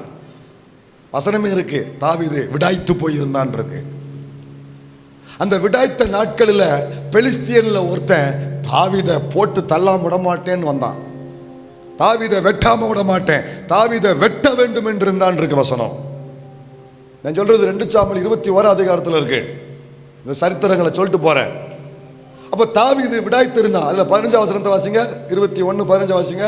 பின்பு பெலிஸ்தர் இஸ்ரவேலின் மேல் யுத்தம் செய்தார்கள். அப்பொழுது தாவீதும் அவனோட கூட அவன் சேவகரும் போய் பெலிஸ்தரோடு யுத்தம் பண்ணினார்கள். தாவீது விடாய்த்து போனான். அவனிங்க தாவீது விடாய்த்து போனான். ஒரு யுத்த வீரன், பல யுத்தங்களை முன்னின்று நடத்தினவன். இவனுக்கு முன்னால எந்த சேனையும் நிற்க முடியாது. அவ்வளவு ஒரு யுத்த வீரன். ஆனா ஒரு குறிப்பிட்ட காலம் வரும் பொழுது என்ன ஆயிடுச்சு? தாவீது விடாய்த்து போயிருந்தான். நல்லா கவனிக்கணும். ஆண்டவர் ஏன் இந்த ரட்சிப்பை உண்டு பண்ணி வைத்திருக்கிறாருங்கிற காரணங்களை சொல்றேன். முதல் காரணம், நம்மளை சுத்தி எதிரிகள் நிறைய இருக்கிறாங்க. அதனால கர்த்தர் என்ன பண்றாரு? ரட்சிப்பை உண்டு பண்ணி இருக்கிறாரு. இப்போ இன்னும் ரெண்டாவது காரணம் என்னன்னா, தாவீது விடாய்த்து போனா. அவ்வளவு பெரிய தாவீதே விடாய்த்து போகும் பொழுது நம்ம மாத்திரம் எவ்வளவு பெரிய வீரனா இருந்தாலும் விடாய்த்து போகக்கூடிய சூழ்நிலை நமக்கு வரத்தான் செய்யும். இளைத்து போகக்கூடிய சூழ்நிலை நமக்கு வரத்தான் செய்யும். சோர்வுங்கிறது எல்லாருக்கும் உரியது, யாரையும் விட்டு வைக்காது. பலவீனம், சோர்வு, தளர்ச்சி, இது எல்லாமே எல்லாரையும் தாக்கக்கூடியது. தாவீது விடாய்த்து போனா. அந்த நேரம் பார்த்து ஒருத்தன் என்ன பண்ணானா, அடுத்த வசனம் பார்த்தீங்கன்னா அங்க சொல்லப்பட்டிருக்குது. வாசி, அடுத்த வசனத்தை வாசி. அப்பொழுது 300 சேக்கல் நிறை வெண்கலமான ஈட்டியை பிடிக்கிறவனும், கீழே வந்து அவன் டீட்டெயில் நமக்கு என்னத்துக்கு, ராட்சத புத்திரரில் ஒருவன் தாவீதை வெட்ட வேண்டும் என்று இருந்தான். பாத்தீங்களா? சத்துரு என்ன செய்வான் தெரியுமா? நீங்க நல்லா உபவாசம் ஜெபம் பண்ணி வெளியே எழுந்து வருவீங்களா, அப்படியே ஓரமா இருப்பான், ஒண்ணுமே செய்ய மாட்டான். நீங்க நல்ல வசனத்தினால ஃபுல்லா நிரம்பி வருவீங்களா, சத்துரு ஒண்ணுமே செய்ய மாட்டான். நீங்க நல்ல எப்போல்லாம் நல்ல தடகாத்தமா இருக்கிறீங்களோ அப்ப சத்துரு ஒண்ணுமே செய்ய மாட்டான், அமைதியா இருப்பான். அவன் எப்போ காத்திருப்பானா, நீ விடாய்த்து போகக்கூடிய ஒரு நேரம் வரும், நீங்க சோர்ந்து போகக்கூடிய ஒரு நேரம் வரும், உங்க வாழ்க்கையில ஜபம் குறையிற ஒரு நேரம் வரும், வசனத்தை கேட்கிற நேரம் கொஞ்சம் குறைய வரும் பாருங்க. ஆண்டவரோட உறவுல கொஞ்சம் நீங்க கொஞ்சம் லீக்கேஜ் ஆகி, கொஞ்சம் தேவையில்ல அந்த உறவுல லேசா கேப் ஆகி நீங்க இளைப்படைந்திருப்பீங்களே, நீங்க சோர்வடைந்திருப்பீங்களே, அந்த தருணம் பார்த்து வருவான். நீங்க என்ன பண்ணணும்னா, அவனுக்கு அந்த தருணத்தை நீங்க கொடுக்க கூடாது. ஆனால் துரதிருஷ்டவசமா எல்லாருடைய வாழ்க்கையிலுமே அந்த தருணத்தை சத்துரு பார்க்கத்தான் செய்கிறான். அந்த தருணம் வரத்தான் செய்யுது எல்லாருக்கும். நீங்க விடாய்த்து போன நேரத்தில் சத்துரு எழும்புவான். எப்போ எந்த சத்துரு தெரியுமா? இது வேற சத்துரு இல்லை, நீங்க ஆரம்பத்தில் அழிச்ச சத்துரு. இந்த கோலியாத், இது யாருன்னா கோலியாத்து வம்சத்தில் உள்ளவன், பெலிஸ்திய வம்சத்தில் உள்ளவன். கோலியாத்துக்கு ஏற்கனவே 4 சகோதரர்கள் உண்டு. கோலியாத்துக்கு 4 அதுல ஒருத்தங்க வருவான். சத்துரு அன்னைக்கு நீ ஜெயிச்ச, அன்னைக்கு நீ பெரிய பலசாலி, ரட்சிக்கப்பட்ட புதுசுல நீ அவ்வளவு பெரிய பலசாலியா இருந்த, நீ ஈஸியா என்ன ஜெயிச்சிட்ட. ஆனா இப்போ நீ வீக்கா இருக்க, இப்போ நீ பலவீனப்பட்டிருக்க, இப்போ நீ சோர்ந்து போயிருக்க, இப்போ நான் உன்னை அட்டாக் பண்ணுவேன் சொல்றான். தாவீதை வெட்ட வேண்டும் என்று இருந்தான். பைபிளில் எவனுமே அப்படி சொல்லலைங்க. சவுல் கூட பயந்து போவான். அவன் கூட கர்த்தர் இருக்கிறாங்க சவுலுக்கு தெரியும் நல்லாவே. ஆனா பைபிளையே ஓப்பனா டிக்ளேர் பண்ண யார் தெரியுமா? இவன் தான். தாவீதை வெட்ட வேண்டும். அவன் இளைத்து போயிருக்கான், வெட்ட வேண்டும் என்றிருப்பான். என் கர்த்தர் யார் தெரியுமா? இளைத்து போன சுதந்திரத்திற்கு ஏற்ற நேரத்தில் சகாயம் பண்ணும்படி அவர் ஒரு ரட்சிப்பை உண்டு பண்ணி வச்சிருக்கிறாரு. என் சுதந்திரம் பலன் இருக்கும் பொழுது அவன் யுத்தம் பண்றான், அவன் ஜெயிக்கிறான். ஆனா என் சுதந்திரம் பலன் இல்லாத நேரம் வரும், அந்த நேரத்தில் சத்துரு என் சுதந்திரத்தை ஜெயிக்க வருவான். அப்படிங்கிறத கர்த்தர் அறிந்ததுனால அந்த விடாய்த்த நேரத்தில் தன் சுதந்திரத்தை காப்பாற்றும்படி, தன் சுதந்திரத்தை பாதுகாக்கும்படி அக்கறை உள்ள தேவன். அத அப்பவே சொன்னேன், பெத்து போட்டு போகிற தேவன் அல்ல, அக்கறை உள்ள தேவன். விடாய்த்த நேரத்திலையும் எதிரியின் கைக்கு பாதுகாக்கும்படி, எதிரின் திட்டத்துக்கு விலக்கி பாதுகாக்கும்படி, அவன் அக்கினி ஆஸ்திரங்களுக்கு நம்ம விலக்கி பாதுகாக்கும்படி ரட்சிப்பை உண்டு பண்ணி வைத்திருக்கிறார். இந்த இடத்துல தாவீதுக்கு ரட்சிப்பை உண்டு பண்ணார்னா உண்டு பண்ணினார். எப்படி உண்டு பண்ணாருன்னு சொல்றேன், விடாய்த்த நேரத்தில் தாவீதை காலி பண்ணும்படி அவன் வாரான். இப்ப அந்த நேரத்தில் ஒரு 2 சம்பவம் உண்டு. அந்த 2 சம்பவத்தை மட்டும் சொல்லி ஜெபம் பண்ணுவோம். அந்த விடாய்த்த நேரத்தில் தாவீதை வெட்ட வேண்டும் என்று இந்த எதிரியின் படம் வருதா, அந்த நேரத்தில் தாவீது கூட யாருமே இல்லை. எவ்வளவு பயங்கரம் பார்த்தீங்களா? ஹலோ, எவ்வளவு பயங்கரம் பாருங்க. உற்சாகமான நாட்கள், எழுப்புதலின் நாட்கள்ல பெருங்கூட்டம் அவனோடு இருந்தாங்க. ஆனா அவன் விடாய்த்த நேரத்தில் அவன் கூட யாருமே இல்லை. ஒரே ஒருத்தன் மட்டும் இருந்தாங்க. எங்க தாவீது தனியா இருக்கான். எதிரி அவனை வெட்ட வேண்டும் என்று கூட்டம் அவனுக்கு விரோதமாய் வருது. இப்போ தாவீது விடாய்த்து போய் இருக்கான். அவனோடு இறங்கி யுத்தம் பண்ண முடியாது. அவனால இறங்கி யுத்தம் பண்ண முடியாது. அவன் சலித்து விடாய்த்து போய் இருக்கான். ஆனா அந்த நேரத்தில் ஒரு படை இருந்தாலும் பரவாயில்ல, தாவீது கூட ஒரே ஒருத்தன் மட்டும் இருந்தான். அவன் பேர் என்ன தெரியுமா?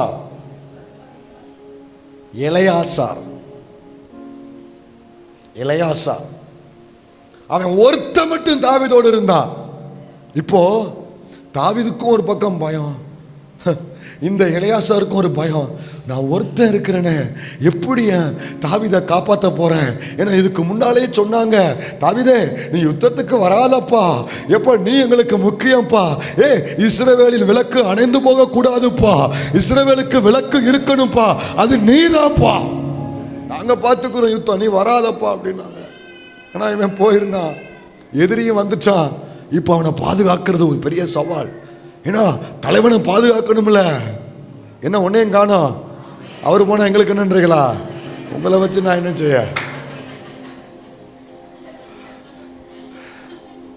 தாவீதை பாதுகாக்கிறது பெரிய கடமை இல்லையா உங்களுக்கு?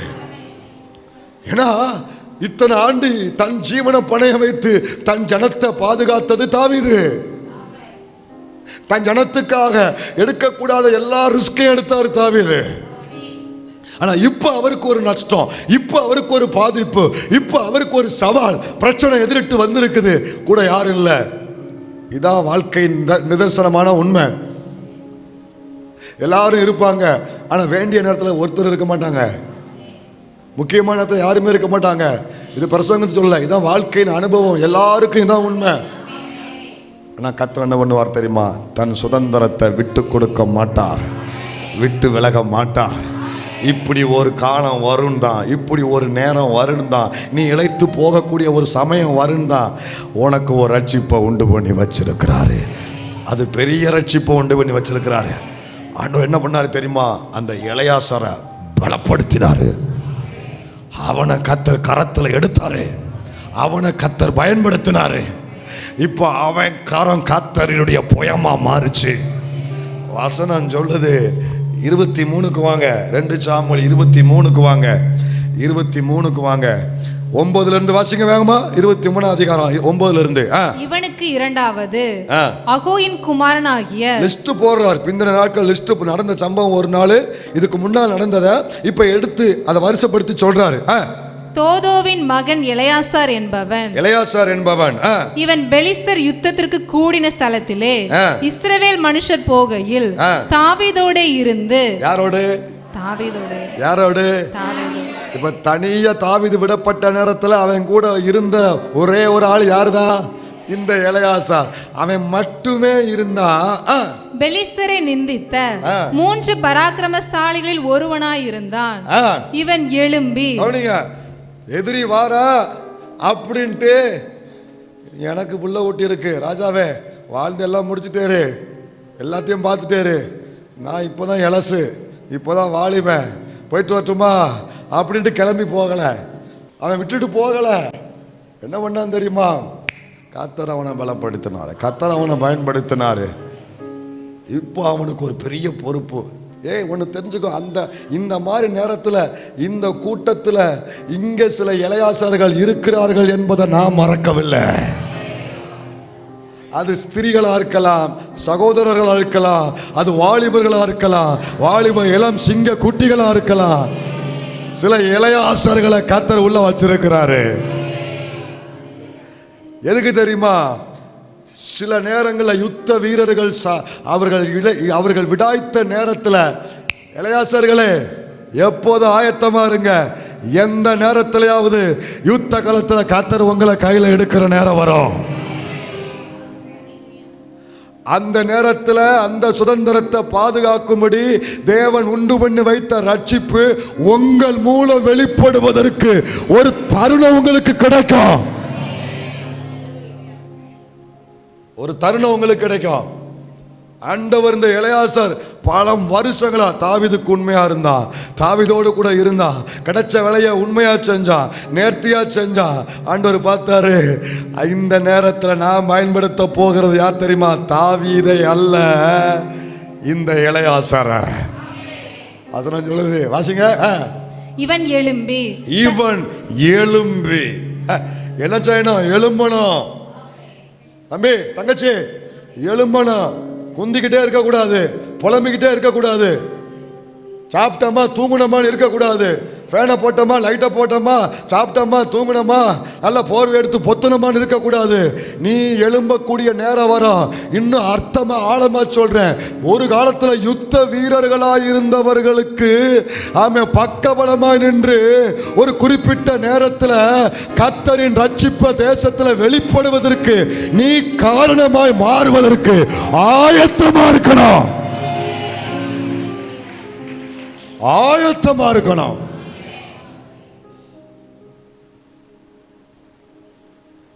யாரை எப்ப கர்த்தர் எந்த இடத்துல கையில எடுப்பாருன்னு தெரியாது, தாவீதுக்கே தெரியாது, ஆனா எடுப்பாரு. பட் நீ ஷார்ப்பா இருக்கணும், ஆயத்தமா இருக்கணும், அர்ப்பணத்தோடு இருக்கணும். என்னாலும் பரவாயில்ல. அன்னைக்கு தாவீது ஜீவனை பணைய வச்சு கோலியாத்தை சந்திச்சான். இன்னைக்கு இந்த தாவீதுக்காக, கர்த்தருக்காக, தாவீதுக்காக ஏன் ஜீவனை பணைய வைக்கிறேன்னு சொல்லி ஆயத்தமா இருக்கணும். ஒரு ஆமேனே வரமாட்டுக்கு ஆயத்தம். எங்க ஆயத்தம்?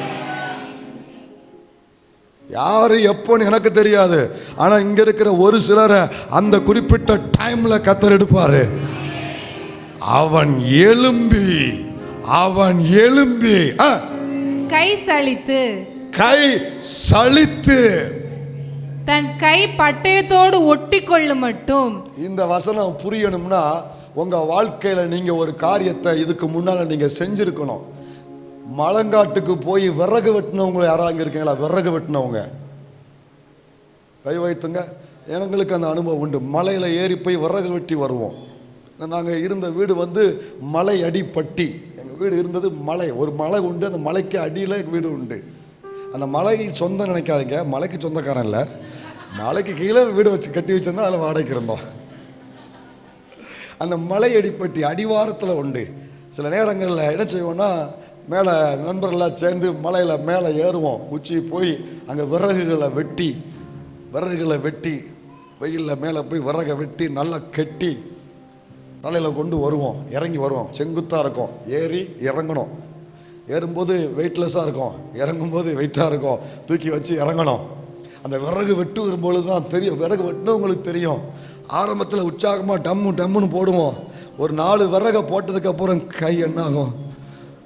சலிச்சு போயிடும். அந்த கை இப்படியே இறங்கிரும். தூக்கவே முடியாது, கையை தூக்கவே முடியாது. இது விறகு வெட்டுறது. இன்னைக்கு வெட்டாட்டா நாளைக்கு வெட்டிக்கிடலாம். ஆனா யுத்தத்துல இன்னைக்கு வெட்டாட்டா அடுத்த நிமிஷம் நம்மளை வெட்டுவாங்க. கை சலிச்சு போச்சு, ஆனாலும் விடல. கை சலிச்சாலும் பட்டயம் கையோடு ஒட்டி கொண்டாலும் அந்த பலவீனத்தை பொருட்படுத்தாம உள்ளுக்குள்ள ஒரு வைப்ரேஷன் இருந்துச்சு, அவனுக்குள்ள ஒரு வைராக்கியம் இருந்துச்சு. கர்த்தர் இப்ப என்ன பயன்படுத்துறாரு, நான் விட போகிறது இல்லை. இந்த எதிரியை விட்டா அதான் இதுதான் எனக்கு தருணும்னு சொல்லி விட்டு இறங்குனா பாரு. ஒருத்தனை விட்டு வைக்கல, அத்தனை பலிஸ்தனையும் வெட்டி தீர்த்தா. ஒத்த மனுஷனை வெட்டி தீர்த்தான்.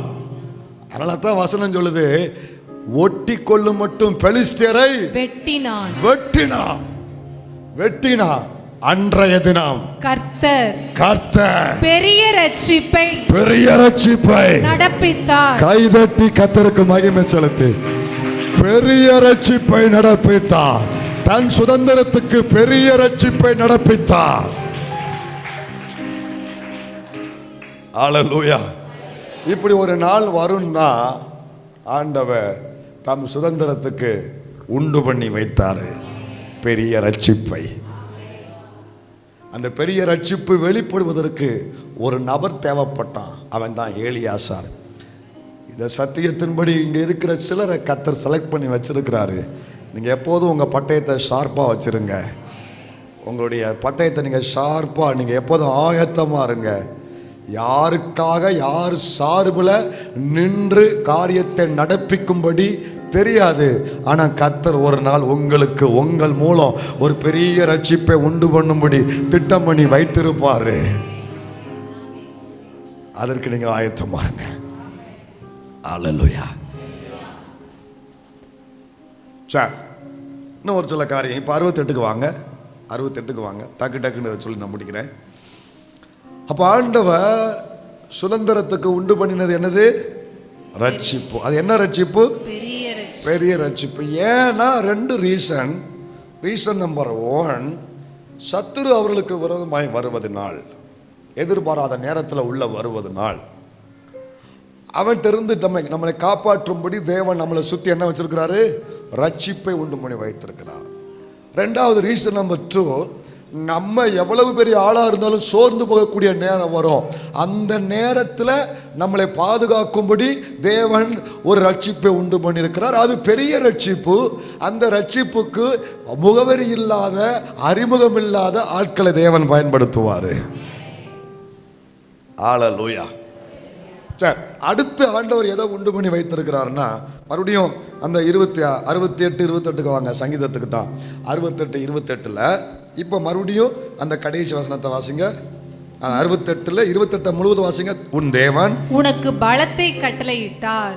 தேவனே, நீர் எங்கள் நிமித்தம் உண்டு பண்ணினதை திடப்படுத்தும். எதை உண்டு பண்ணினாரு? இவ்வளவு நேரம் கர்த்தர் நம்மோடு பேசினாரு, பெரிய ரட்சிப்பை.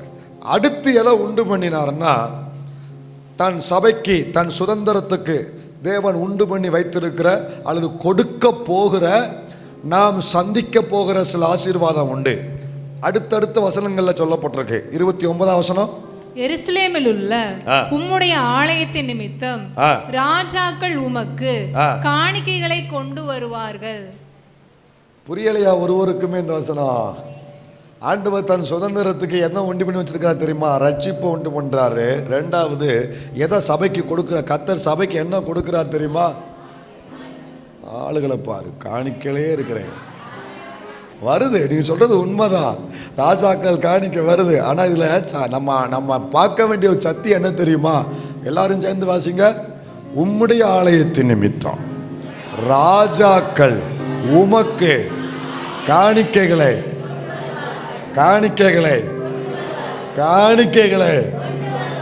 உள்ள இருக்கிற ரகசியம் என்ன தெரியுமா? அவன் காணிக்கைய அனுப்புவான்னு சொல்லல. அன்னைக்கு எம்மோனானது மணி ஆர்டருமாங்க. காணிக்கையை எம்மோ பண்ணுவான்னு சொல்லப்படல, மணி ஆர்டர் அனுப்பி வைப்பான்னு சொல்லல. இன்னைக்கு ஜிபே பண்ணுவான்னு சொல்லப்படல, பேடிஎம் பண்ணுவான்னு சொல்லப்படல, டிரான்ஸ்ஃபர் பண்ணுவான்னு சொல்லப்படல. ராஜாக்கள் காணிக்கையை அனுப்பி வைப்பார்கள் அல்ல, காணிக்கைகளை. அப்படின்னா என்ன அர்த்தம்? ராஜாக்கள் வருவார்கள். கர்த்தரை தேடி ராஜாக்கள் வருவார்கள். கரை வேட்டிகள் உள்ளே வரும். அதிகாரத்தில் இருக்கிறவன் உள்ள வருவான். உயர்ந்த பதவியில் இருக்கிறவன் உள்ள வருவான். தேவன் உண்டு பண்ணின ஆசீர்வாதம் இது சபைக்கு நடப்பதாக, சபைகளுக்கு நடப்பதாக கொண்டு வருவார்கள். தீர்க்கதரிசனத்தில் ஏசாயா சொல்லுவாரு, ராஜாக்கள் கார்ல வீவியும் சைரனை போட்டு வர மாட்டான். 5 கிலோமீட்டருக்கு முன்னாலேயே நிறுத்திட்டு எப்படி வருவான் தெரியுமா? நடந்து வரும். வாசிதா அந்த வசனத்தை எடுத்தியா? ஏசாயா 60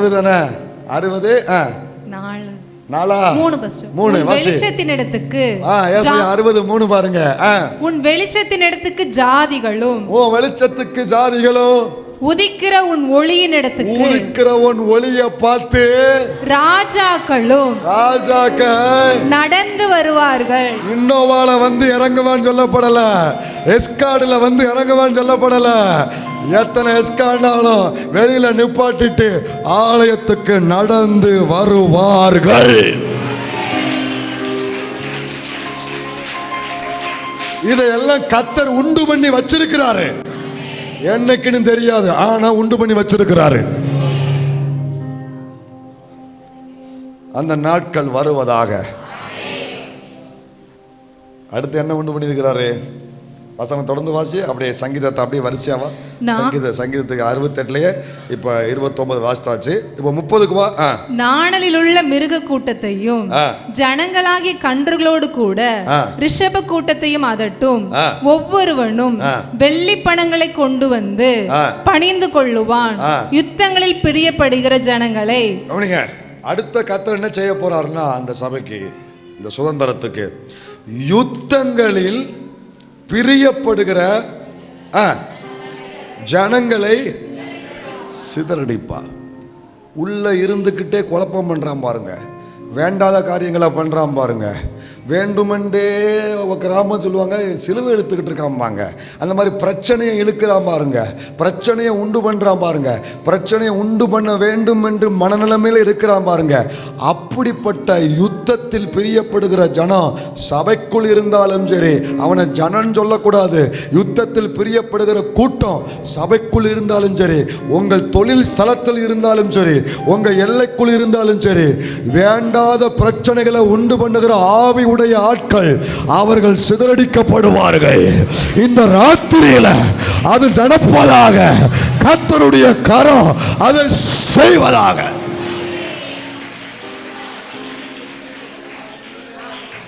யுத்தத்தில் பிரியப்படுகிற கூட்டத்தை கர்த்தர் சிதறடிப்பார். உங்க எல்லையில வேண்டாத சமாதான கேட உண்டு பண்றான் பாருங்க. உங்க கூட்டத்துக்குள்ள, உங்க வீட்டுக்குள்ள சமாதான பிரச்சனைகளை உண்டு பண்றான் பாருங்க. அவர்கள் சிதறடிக்கப்படுவார்கள். அவர்கள் யாரா இருந்தாலும் சரி, எந்த கூட்டமா இருந்தாலும் சரி, சபைக்குள்ளையும் உங்க வீட்டுக்குள்ளையும் பிரச்சனைகளை உண்டு பண்ணக்கூடிய மனநிலைமை உள்ள பொல்லாத நபர்கள் யாரா இருந்தாலும் சரி சிதறடிக்கப்படுவார்கள். Right now in Jesus name. அல்லேலூயா.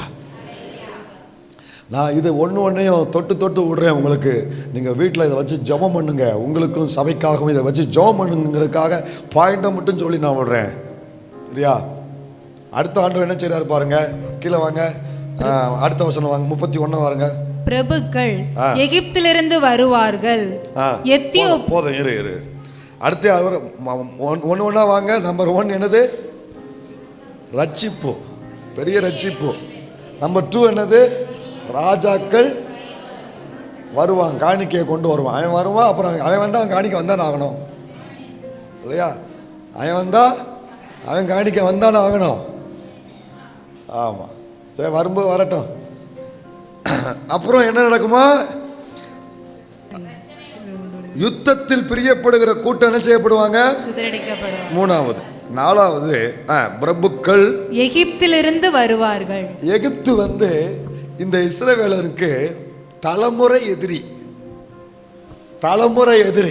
பரம்பரை எதிரின்னு சொல்லுவோம்ல நம்ம.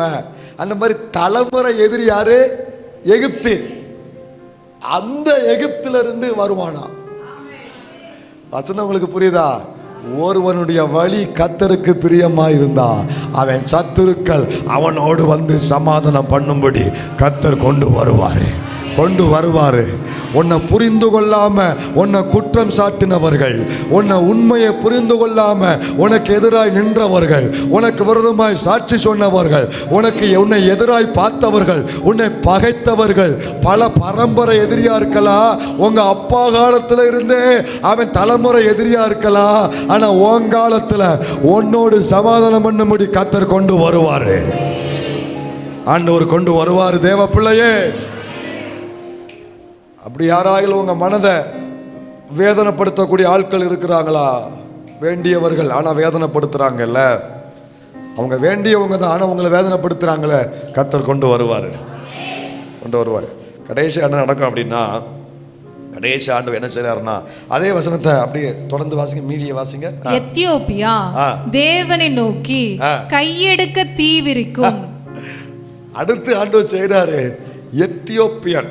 இன்னைக்கு இருக்கிற யாரு?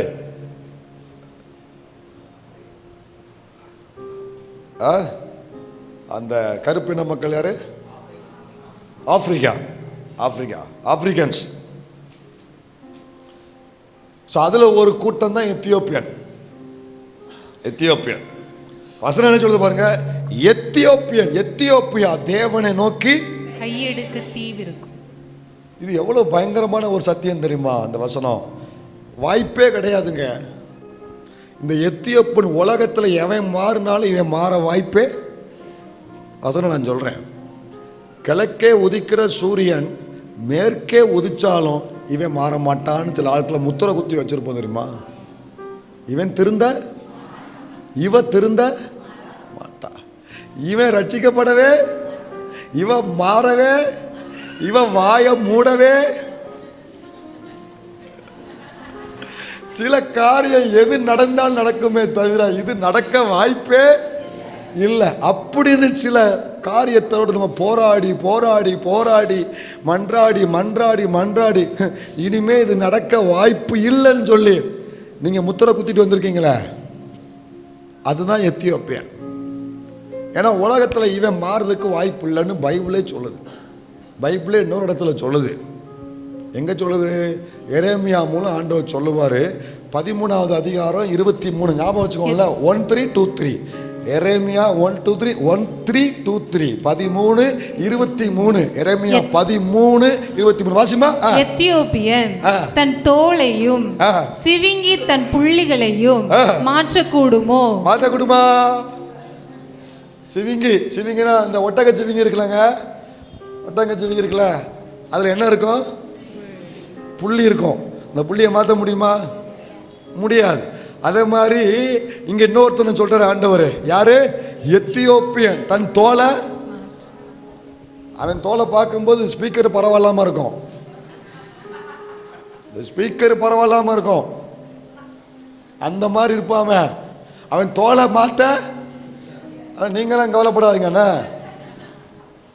கவலைப்படாதீங்க. நீங்கெல்லாம் புறா சிறகு, பசும்பொன் நிறம், அலங்கரிக்கப்பட்டவங்க. என்ன ரொம்ப சோகமா போயிருச்சு. ஆமென். அப்ப இந்த எத்தியோப்பியன் எத்தியோப்பியன் தன் தோலையும் சிவிங்கி தன் புள்ளிகளையும் மாற்ற கூடுமோ? கூடுமானால் தீமை செய்ய பழகின நீங்களும் நன்மை செய்ய. இந்த வசனத்துடைய அர்த்தம் என்னன்னா கூடாதுங்கிறது அர்த்தம். அதான் கேள்விக்குறினா என்ன அர்த்தம்? கூடாது, முடியாது. சிவிங்கி தன் தோலை மாற்ற முடியாது. இந்த எத்தியோப்பியன் தன் தோலை மாற்ற முடியாது. எத்தியோப்பியன் மாற வாய்ப்பே இல்லை.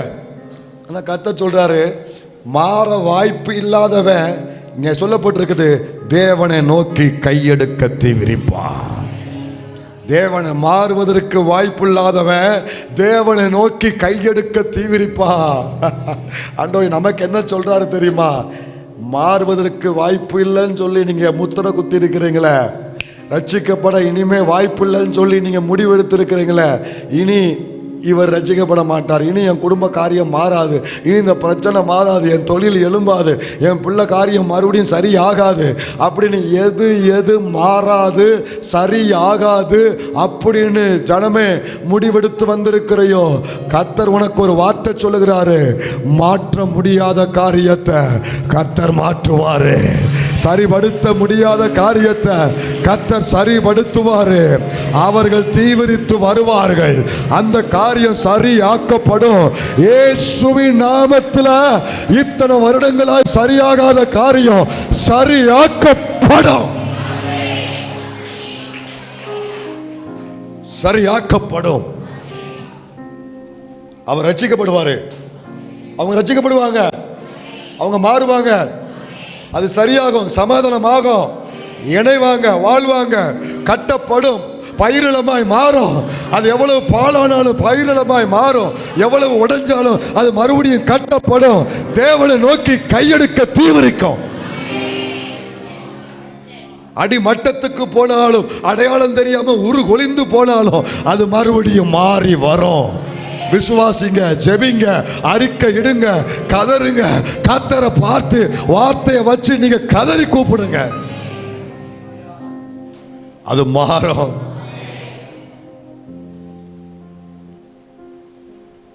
நம்புறீங்களா நீங்க? கர்த்தர் உண்டு பண்ணின வைத்திருக்கிற காரியம், இந்த 5 காரியங்கள் ஆண்டவர் இந்த சபைக்கு கர்த்தர் திடப்படுத்துவாராக. இந்த 5 காரியங்கள் ராஜா, இந்த பெரிய ரட்சிப்பு, ராஜாக்கள் வருகிற அனுபவம், யுத்தம் பண்ணுகிற ஜனங்கள் சிதறடிக்கப்படுகிற காரியம், எகிப்திலிருந்து வரக்கூடிய அனுபவம், எத்தியோப்பியன் மாறுகிற அனுபவம், இது சபைக்கும் இந்த ஜனங்கள் வாழ்க்கைக்கும் கர்த்தர் தான் உண்டு பண்ணி வைத்திருக்கிற காரியத்தை ஆண்டவர் திடப்படுத்துவாராக. இனிமே அவன் சரியாக வாய்ப்பில்லைன்னு சொல்லி தான் அவனை கொண்டு போய் கல்லறையில் விட்டாங்க. அந்த கல்லறையில் குடியிருந்த மனுஷன் சரித்திரம் தெரியும்ல. எடுத்த உடனே அவனை கல்லறைக்கெல்லாம் கொண்டு போகலை, வீட்டில் வச்சு பார்த்தாங்க, ட்ரீட்மெண்ட் கொடுத்தாங்க, சரியாகலை, வாய்ப்பு இல்லை, ரொம்ப முரட்டாட்டம் அதிகமாகிடுச்சு. பார்த்தாங்க இனிமே இவன் மாறுறதுக்கு வாய்ப்பு இல்லைங்கிறதுனால தான் அவனை கொண்டு போய் எங்கே விட்டாங்க? கல்லறையில் விட்டாங்க. அவன் ஒருத்தனுக்காக கடல் தாண்டி இயேசு வந்தார். ஏன் வந்தார் தெரியுமா? மாற வாய்ப்பு இல்லைன்னு சொன்ன காரியத்தை மாற்றி காமிக்கும்படி இயேசு வந்தாரு. அவர் வந்தாரு, மாறாத காரியம் மாறியது, நடக்காத காரியம் நடந்தது. இந்த ராத்திரியில இயேசு இந்த குடும்பங்களை சந்திப்பதனால, சபையை சந்திப்பதனால, நம்முடைய அருமை ஆண்டவர் இயேசு நம்மை சந்திப்பதனால மாறாத காரியங்கள் மாறும், நடக்காத காரியங்கள் நடக்கும். விசுவாசிப்போம், அறிக்கையிடுவோம், முழங்கால் படிடுவோம். நீங்க இளைத்து போன நேரத்தில் உங்க சார்புல நின்று யுத்தம் செய்யும்படி சில இளையாசர்கள் இருக்கத்தான் செய்றாங்க. அவர்களுக்காக கர்த்தரை ஸ்தோத்திரம் பண்ணுங்க. வாலிப பிள்ளைங்க எல்லாரும் நீங்கள் எப்படி ஜெபம் பண்ணணும்னா, ஆண்டவரே அந்த தருணம் வரும் பொழுது உங்கள் கையில் பயன்படுகிற பட்டயமாக நான் இருக்கணும் ஆண்டவரே, அந்த இளையாசரா நான் இருக்கணும் ஆண்டவரே. அந்த ஆசை உள்ளவங்க ஜெபம் பண்ணுங்க, அந்த ஆர்வம் உள்ள வாலிபர்கள் ஜெபம் பண்ணுங்க. நான் அந்த பட்டயமாக இருக்கணும்னு சொல்லுங்க. உங்கள் கரத்தில் பயன்படக்கூடிய பட்டயமாக நான் இருக்கணும்ப்பா. விடாய்த்து போன தாவீதுக்காக அவர்கள் சார்பில் நின்று கை சலித்தாலும் பரவாயில்லன்னு சொல்லி யுத்தம் பண்ணி எதிரியை வீழ்த்தத்தக்க அளவில் என் கரத்தை பலப்படுத்துங்க. கேளுங்க, உண்மையா கேளுங்க. என் கரத்தை பலப்படுத்துங்க ஆண்டவரே, பலப்படுத்துங்க ஆண்டவரே. இந்த சபையில் அப்படிப்பட்ட சில வாலிபர்களை கர்த்தர் கூர்மையான ஆயுதங்களாக அல்லேலூயா, மலைகளை உடைத்து நொறுக்கத்தக்க, குன்றுகளை பதருக்கு சமமாக்கத்தக்க போரடிக்கிற கருவியாக, அல்லேலூயா, கூர்மையாக்கப்பட்ட கருவியாக கர்த்தர் சபையை, ஜனங்களை, வாலிபர்களை செதுக்கி கூர்மையாக்குவாராக.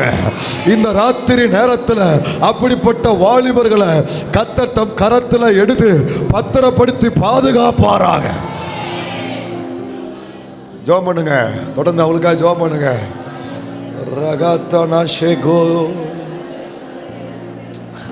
எழுப்புங்க ஆண்டவரே, வைராக்கியமா கேளுங்க, ஒரு வைராக்கியமா கேளுங்க. எழுப்புங்க ஆண்டவரே, எழுப்புங்க ஆண்டவரே. எலியாசார் எழுப்புங்க. சம்மா, அந்த லிஸ்ட்ல இன்னொருத்தன் உண்டு, சம்மான்னு ஒருத்தன் உண்டு. அந்த வசனத்துக்கு கீழே வருவான். அவனும் அதே மாதிரி இன்னொரு இடத்துல யுத்தம் வரும்போது தனியாக நின்று அவன் யுத்தம் பண்ணியிருக்கான். கர்த்தர் அவன் மூலமும் ரட்சிப்பை கொடுத்துருக்கிறாரு. எழுப்புங்க ஆண்டவரே, இப்படிப்பட்ட ஆண்டவரே காலங்களில் பயன்படக்கூடிய ஆட்களை எழுப்புங்கப்பா. எல்லா தகப்பன்மார்களும் கேட்கணும், எல்லா தாய்மார்களும் கேட்கணும், எல்லாரும் கேட்கணும். இது இது இது இது இது சபைக்கு அவசியமான ஒன்று, எதிர்காலத்துக்கு தேவையான ஒன்று. கர்த்தர் இப்போ ஜெபிக்க வைக்கிறாரு. இப்போ கர்த்தரை இந்த காரியத்திற்காக சபையை ஜெபிக்க வைக்கிறாரு. ஜோமனுங்க. ரகத்தனமா வாலிபர்கள் நீங்க அது நானா இருக்கணும்னு கேளுங்க. தாய்மார்கள் எல்லாரும் அதை எழுப்புங்கப்பான்னு கேளுங்க.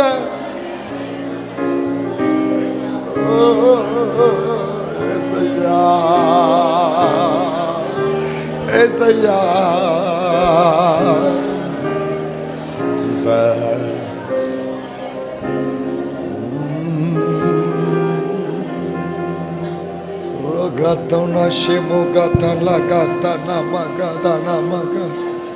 செய்ங்கப்பா, செய்ங்கப்பா, செய்ங்கப்பா.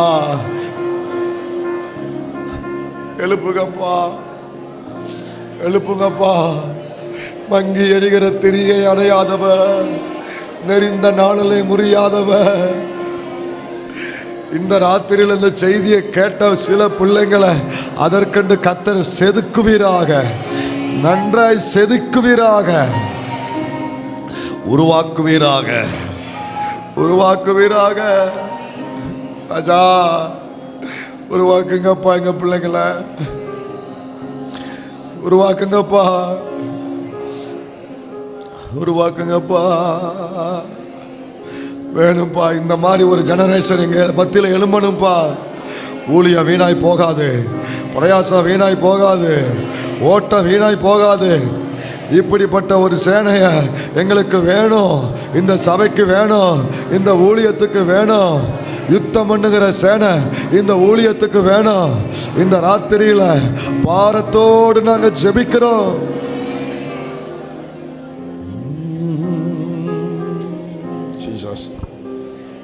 மீதி உள்ள மற்ற 4 காரியங்களை கர்த்தர் சபைக்கு செய்வதற்காக ராஜாக்கள் வரும்படி கேளுங்க, கேளுங்க. ராஜாக்கள் வரும்படி கேளுங்க.